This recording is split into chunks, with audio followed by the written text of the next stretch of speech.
everyone, welcome to my channel. My name is Anea and today I have another pregnancy update for you. So today we are going to go over week 30. So last week baby was about the size of a bunch of broccoli, which is approximately 15 to 17 inches long and 3.5 pounds. But as I've been saying in my most recent videos, we are pretty sure baby is heavier than that. Their brain continues to develop, and this development has now made it so they can regulate their own body temperature. Their bone marrow continues creating red blood cells.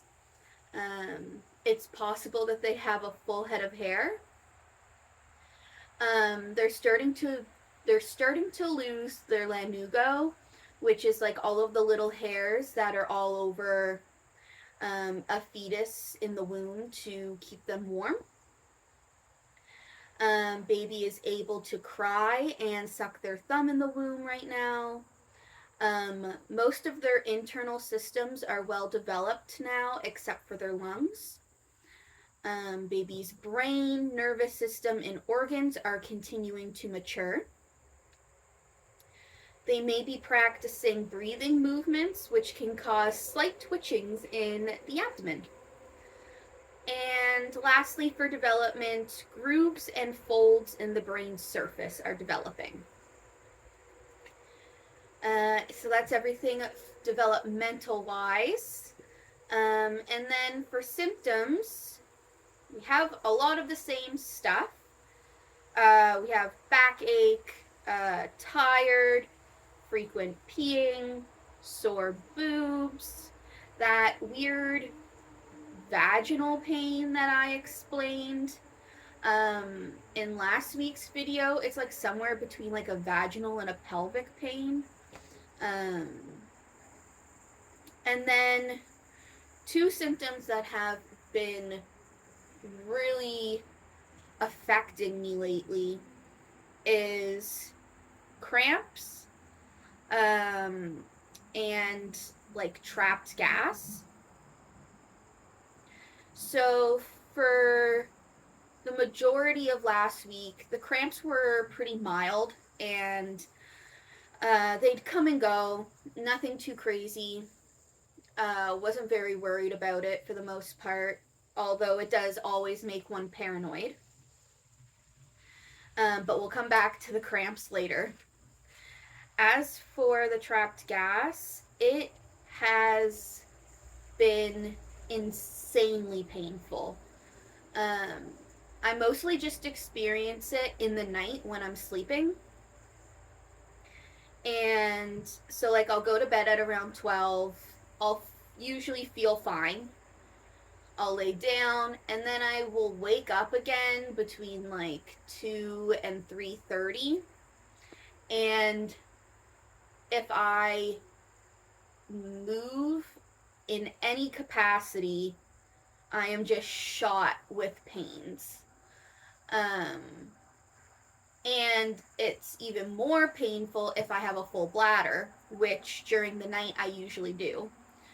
So when I wake up at like between 2 and 3:30, I will get up and use the bathroom. Emptying my bladder helps a bit. It makes it a little less painful, but it's still pretty sore. Then I'll go back to bed and get in a position, and then once I'm settled in the position, I'm usually fine again. But then I wake up again at 5 because I need to take Ponyo out to the bathroom. And so I'll get up and be in immense pain again. And I'll go pee, and the pain will lighten up a bit. I'll take Ponyo out, go back to bed. And then I usually don't wake up again until like 9 or 10. I make myself get up at 10. And by then, usually the pain has subsided. There's been a couple mornings where I've still been in a lot of pain, And I've noticed those are days that I'm taking my extra iron supplement that I've recently was told to start taking. Um,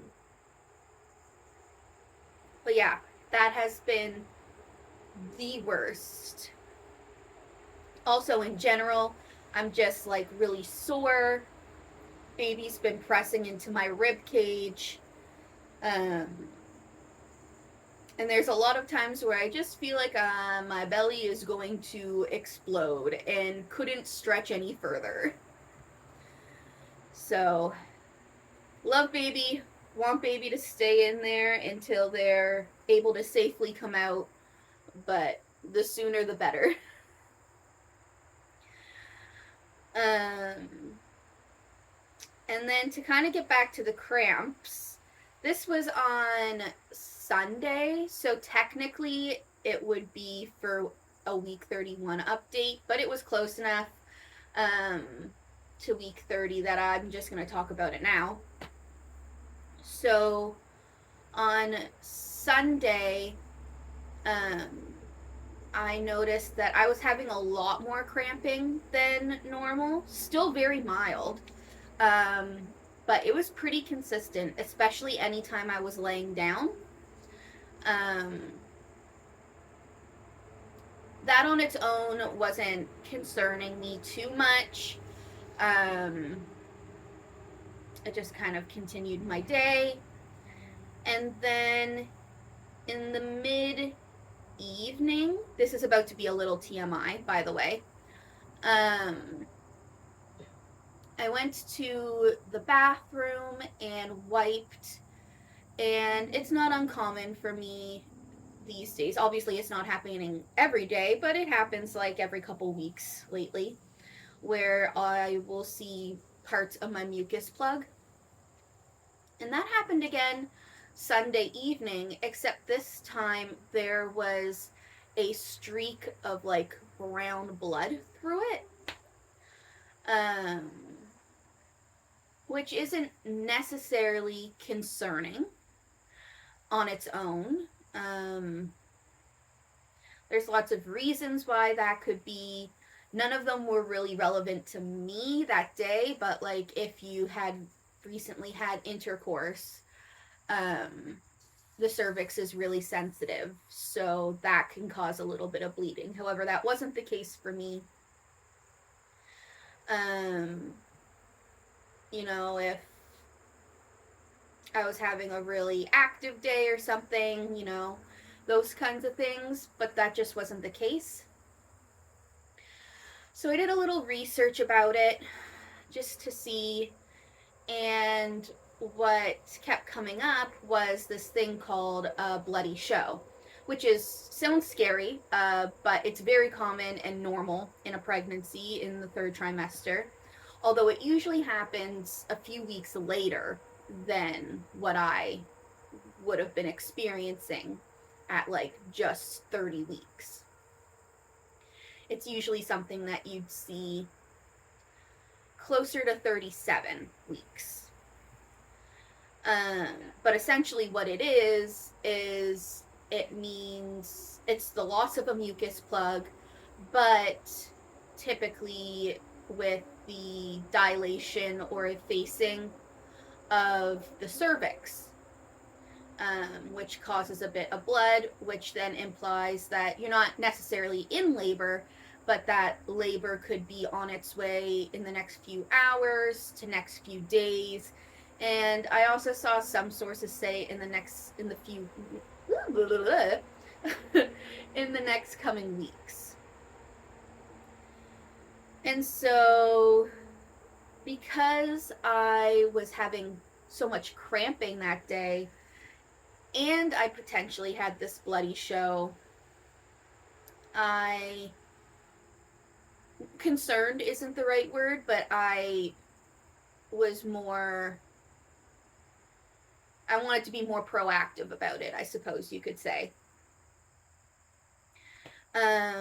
So I went and did a kick count, and I don't know if I've explained the kick count or not, but essentially you like lay down or sit down for up to 2 hours, and you count your kicks / movements, and you want to get to 10 kicks or movements within the 2 hours. Um, Usually when I do my kick counts, it takes like 20-30 minutes. Um, but when I did my kick count this time, I had like laid down at like 11 or 11:30, and it took like a half an hour for me to get my first kick, which I thought was weird. But that's when I technically started the kick count, even though I had been waiting for a kick for a while. And then from that first kick, it took about almost the full 2 hours to get all 10 kicks, which is just kind of weird for baby. They're usually pretty active. So I decided to call 811 and see if they thought that baby and I needed to get checked out. They were kind of on the fence about whether I needed to get checked out, but we decided that it was better safe than sorry. So at 2 in the morning, because that's what time, by the time the kick count was over, it was about that time, I got up and went to the hospital. Unfortunately, Tristan wasn't there. He was at the SOMO festival in PEI. So I went by myself, which was fine. I wasn't that worried about anything. So, and I had friends locally who could have gone with me if I needed the support, but I felt pretty fine. And so went to the hospital. I went into the ER, and I was like, I don't know if I need to be here in the ER or if I'm just supposed to go up to labor and delivery. And the guy took one look at me and didn't ask any questions. He was just like, labor and delivery. So I made my way there, and the nurse I ended up getting was absolutely fantastic. I think her name was Martha Mills. So if you're at labor and delivery, Martha Mills is really great in Fredericton. But she got me all set up. I did a urine sample, and then she got me in the bed and hooked up like the fetal monitors to my belly. And then I just laid there for like an hour and a half, listening to baby's heartbeat. And then after a little bit of laying there, they got really active, which was reassuring. And so you could like hear the baby moving on the monitors. And I wasn't really having much cramping per se while I was there, but I kept having this reoccurring coming and going, like really lower pelvic pain.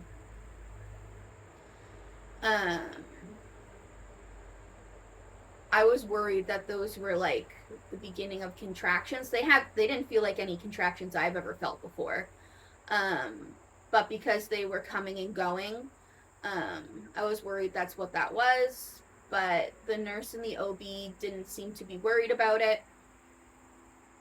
While I was laying there, I heard a new mom actually like give birth to her baby, like not just in labor, but like I heard her give birth. So that was pretty cool. And there was only, because it was so late at night, there was only one OB on call. So I had to, I think that's why I was strapped up for so long, is because I was waiting for the OB to be available, but she was actively birthing a baby with someone. So eventually she finally did come in. They did a cervical exam, which was quite uncomfortable. Like I've had pap smears, and don't get me wrong, they're not great, but like they're whatever. But these were like, the cervical exam was uncomfortable, borderline mildly painful, which I was not expecting.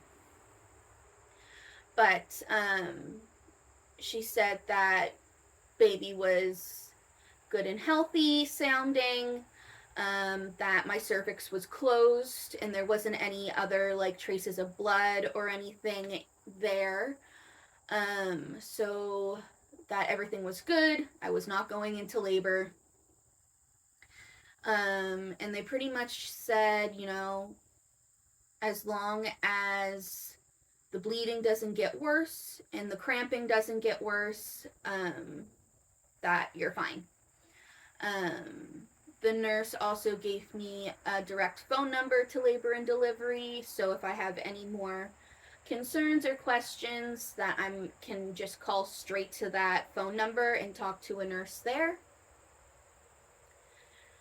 And then by that time it was like 3:30 in the morning, and so I went home. By the time I got settled and everything, it was like 4 a.m. and I went to bed. And that was my adventure. Yeah. Since then, I haven't had any more bleeding. I mean, after I went to the bathroom for the first time after the cervical exam, there was a little bit, but that was to be expected. But after that point, I haven't had any more bleeding. I have passed more mucus plug, but they've never been worried about that. I have had some more cramping last night specifically, and it was still mild, but it was a little bit more than what it had been. But I changed positions and it went away, and then it became that trapped gas pain. So I don't know if in that situation they were related or what, but when I changed positions, the cramping stopped. So I think that's fine. I do, however, think it's interesting that they didn't go over my urinalysis with me that night, because the following morning, I think it was, I noticed that while it didn't hurt while I was using the bathroom, that after I was done peeing, that my urethra was kind of like sore. And then I was like, oh yeah, I had a urine analysis done last night. I wonder what the results were of that. So I went to the online portal and looked, and there was a couple things that were abnormal, and when I looked them up, they were indicators of a UTI. So I'm kind of surprised no one said anything. I do have an OB appointment this afternoon, so they might mention it then, and if they don't, I'm going to mention it myself and see if they will test me, just to be sure. I haven't had much of that urethra pain since the other day, but better safe than sorry, right? But otherwise, everything is all good. And I think that's all I have to share. We will do a bump update. Oh.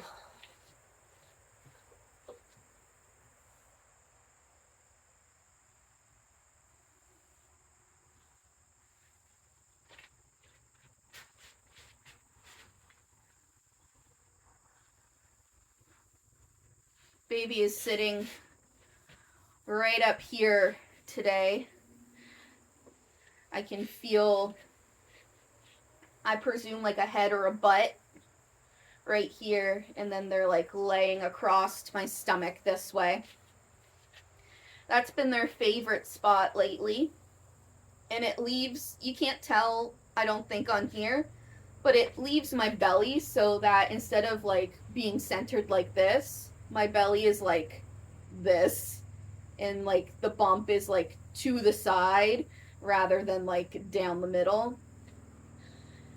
And they've been loving this position, and in general it's fine, but it does eventually start hurting my ribs.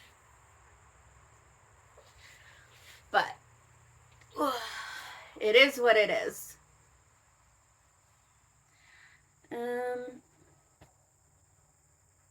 yeah, we're starting to get closer to possible like labor delivery.